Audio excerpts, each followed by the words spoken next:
Question number 1. What is your favorite place you have visited so far? Ako para sa akin Baguio kasi sobrang naramdaman ko yung yung weather. Sobrang enjoy ko yung weather sa Baguio. Very chill.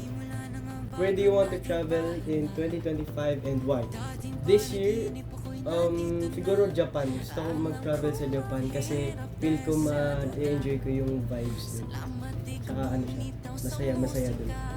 What adventure activities are you excited to try next year? This year,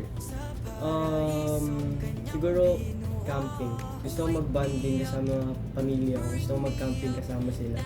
Kasi bilig talaga sila mag-camping. Siyempre, kailangan kong ma-experience yung mga ganun bagay. Feeling ko masaya naman. Feeling ko nakaka-chill. Very chill.